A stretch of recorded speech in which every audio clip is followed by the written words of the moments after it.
இறையேசுவில் என் அன்பு சகோதர சகோதரிகளே, ஆண்டவர் நாமத்திற்கு சோத்திரம். தினம் ஒரு ஜப வழியாக பேசிக்கொண்டிருப்பது உங்கள் அன்பு சகோதரன் பிரபு. எப்படிங்க இருக்கீங்க? இன்றைய நாள் எப்படிங்க போச்சு? உங்களுக்கு மகிழ்ச்சியாக இருந்தீங்களா?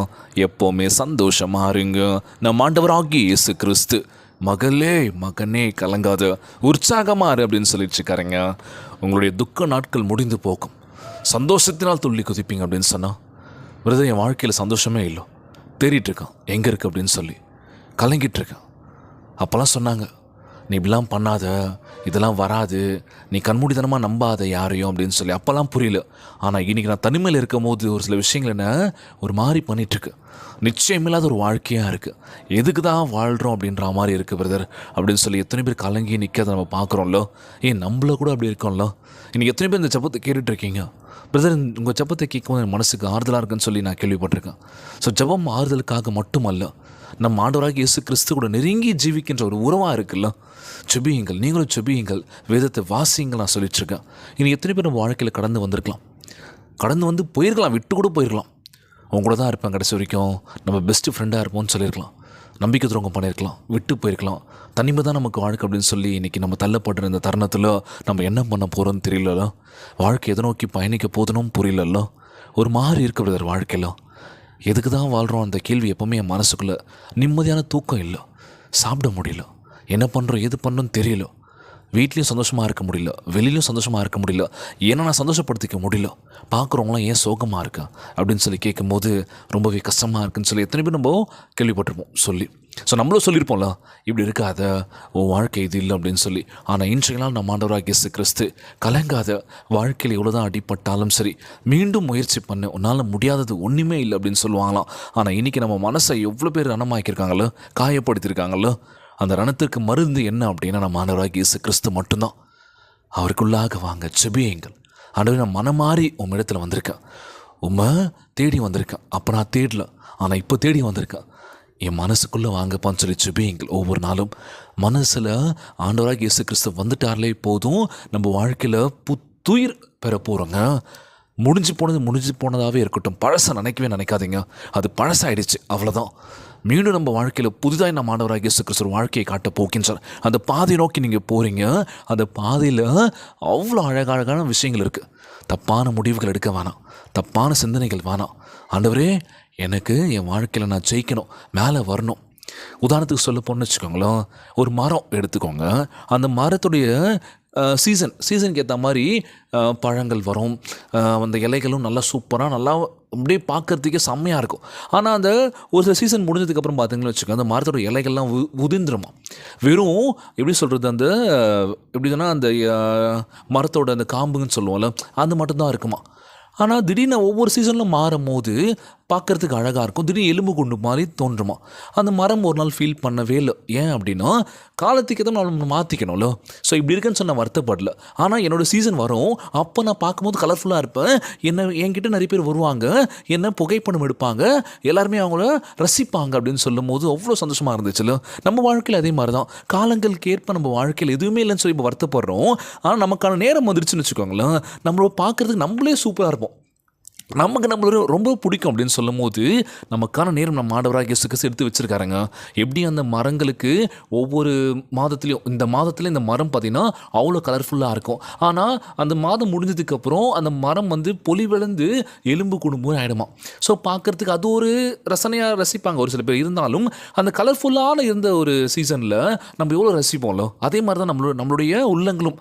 ஐயோ என்கிட்ட எதுவுமே இல்லை, நான் சோர்ந்து போகிறேன், அவ்வளோதான் போல் அப்படின்னு சொல்லி நீங்கள் விட்டீங்க அப்படின்னா நீங்கள் ட்ரை ஆகிடுவீங்க. என்னால் முடியும், என்னோட நேரம் இது வரப்போதுரா, அந்த நேரத்துக்கு ஏற்ப என்னை பாருங்கள். நீங்கள் என்னை கிட்ட வருவீங்க. எங்கெல்லாம் நான் அவமானப்பட்டணும், எங்கெல்லாம் நான் அசிங்கப்பட்டணும், எங்கெல்லாம் என் தலை குனிஞ்சனும், அங்கெல்லாம் நான் ஆண்டவராகிய இயேசு கிறிஸ்து உங்கள் தலையை உயர்த்த போகின்றார். உங்களை பார்த்து ஆச்சரியமாக பார்க்க போகிறாங்க. உன்னெல்லாம் பார்க்கும்போது எப்படி பார்த்தாங்களோ ஒரு மாதிரி ஏனலமாக பார்த்துருக்கலாம், சகிப்புத்தன்மையாக பார்த்துக்கலாம், சி இவெல்லாம் யார் அப்படின்ற மாதிரிலாம் பார்த்துருக்கலாம். ஆனால் நீ பெரியவனாக ஒரு சில உயர்ந்து நிற்கும் போது, அரட நம்மளாம் இப்படி பேசிட்டோம், ஒரு குற்ற உணர்வு அவங்களுக்குள்ளே இருந்துகிட்டே இருக்கும். நீங்கள் சோர்ந்து போகாதீங்க. நம்ம ஆண்டவராகிய இயேசு கிறிஸ்து நமக்கான ஒரு இடத்த வச்சுருக்காரு. அங்கே நீங்கள் ஓஹோன்னு வர போகிறீங்க. அதற்கான முயற்சி பண்ணிக்கிட்டே இருங்க. உங்களுக்கான இடம் வரும்போது நீங்கள் யாருன்றதை இந்த உலகம் தெரிஞ்சிக்க போகுது. அது மட்டும் இல்லாமல் ஒரு முக்கியமான ப்ரேயர்ஸ் எனக்காக பண்ணுங்க அப்படின்னு சொல்லியிருந்தாங்க. ஏன்னா இந்த முக்கியமான ப்ரேயர்ஸ் அப்படின்னா சமீபத்தில் பெஞ்ச மழையில் விழுப்புரம், கடலூர், புதுச்சேரி, அப்புறம் பார்த்திங்கன்னா திருவண்ணாமலை ரொம்பவே பாதிக்கப்பட்ட ஒரு பகுதின்னு சொல்லலாம். அதில் விழுப்புரம் அரசூர் அப்படின்னு சொல்லும் போது என் பாட்டி அங்கே தான் பிரதர் இருக்காங்க. அந்த பாட்டி மாவட்டம் தான் இருக்காங்க. அங்கே அந்த ஊர் மக்களும் அந்த கோயில் நடுவில் மாட்டிக்கிட்டாங்க. அந்த கோயிலில் பார்த்துருப்பீங்க வீடியோஸ்லாம். அந்த கோயிலில் அந்த சிலை பக்கத்தில் அந்த கோபுரம் விழுந்தது, அந்த ஆற்றுல அடிச்சுட்டு போகிறதெல்லாம் பார்த்துருப்பீங்க. அந்த கோயிலாண்டு தான் எங்கள் பாட்டியோட வீடு. அந்த வில்லேஜ் அங்கே தான் இருக்குது, அந்த கிராமத்தில் தான் இருக்காங்க அந்த பாட்டி சேஃபாக இருக்கணும். அங்கே இருக்க மக்களுக்காக ப்ரேயர் பண்ணிக்கோங்க அப்படின்னு சொல்லியிருந்தாங்க.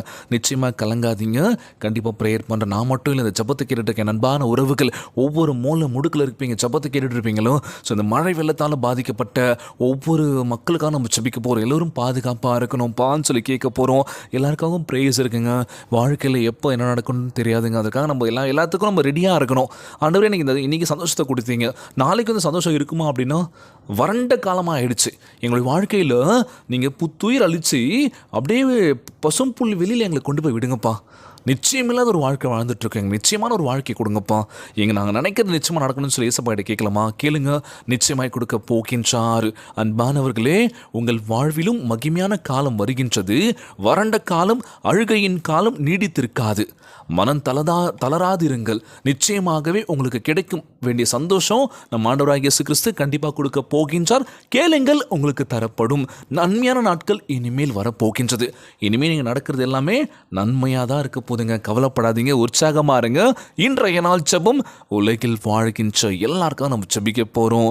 ஜெபத்திற்குள்ளாக பயணிப்போமா? எங்களை மிகவும் அதிகமாய் நேசிக்கின்ற அன்புள்ள ஆண்டவராகிய இயேசுவே, இன்றைய நாள் வாக்குறுதி வசனத்திற்காக நன்றி ராஜா. ஆண்டவரே, இரவு எவ்வளவு அந்தகாரமாக இருந்தாலும் காலையில் சந்தோஷம் உண்டாகும் என்று நீர் வாக்கு பண்ணியதற்காக சோத்தரிக்கின்றனப்பா. உங்கள் அழுகையில் மத்தியிலும் பாடுகளில் மத்தியிலும் உம்முடைய வார்த்தையை பற்றி கொள்ளவும் உம்முடைய கிருபையின் மேல் நம்பிக்கையாய் இருக்கவும் எங்களுக்கு உதவி செய்வீராக. நாங்கள் இப்பொழுது அனுபவிக்கும் உபத்திரவங்கள் நீர் என்றென்றைக்கும் ஆயத்தம் பண்ணி வைத்திருக்கும் மகிமையோடு ஒப்பிடாதவை அல்ல என்பதை எங்களுக்கு நினைவுபடுத்தியதற்காக நன்றி எஸ்ஸப்பா. எங்கள் வாழ்வில் நீர் சீர்படுத்துவீர் என்று நம்புகின்றன ஆண்டவரே. எங்கள் வாழ்வில் சந்தோஷமும் ஆசீர்வாதமும் வரும் என்று நம்பிக்கையோடு எதிர்பார்த்து காத்து கொண்டிருக்கின்றோம் அப்பா. இக்கட்டு காலத்திலும் நன்மையை ஆயத்த பண்ணியதற்காக, பரிபூர்ண சந்தோஷத்தை தரப்போவதற்காக உமக்கு கோடான கோடி சோத்திரங்களை எடுக்கின்றனப்பா. எங்கள் வாழ்வில் எதுவுமே நிரந்தரம் இல்லாமல் இருக்கிறது ஏசப்பா. எங்கள் நிரந்தரமான ஒரு வாழ்க்கையை கொடுங்க ஏசப்பா, சந்தோஷத்தை கொடுங்க சொல்லி கேட்குறோம் ஆண்டவரே. கண்ணீரும் கவனமாக ஜெபிக்கின்ற ஒவ்வொரு நாளையும் நீர் சந்தோஷத்தினால் எங்கள் கண்ணீரை துடைப்பின நம்புகிறேன் ஏசப்பா. சந்தோஷத்தை கொடுங்க, வாழ்க்கையில் நிம்மதியை கொடுங்கன்னு சொல்லி உமக்கு முன்பாக ஜெபிக்கிறேன் ஆண்டவரே. எங்களை பார்த்துக்கோங்கப்பா. நோய் நொடியினால் அவதிப்பட்டு கொண்டிருக்கின்ற ஒவ்வொரு சகோதர சகோதரிகளை உமது கரங்களால் தொட்டு நோயில் அகற்றி போடுவீராக. உம்மால் கூடாத காரியம் ஒன்றும் இல்லை ஆண்டவரே. எல்லோரையும் பார்த்துக்கோங்கப்பா.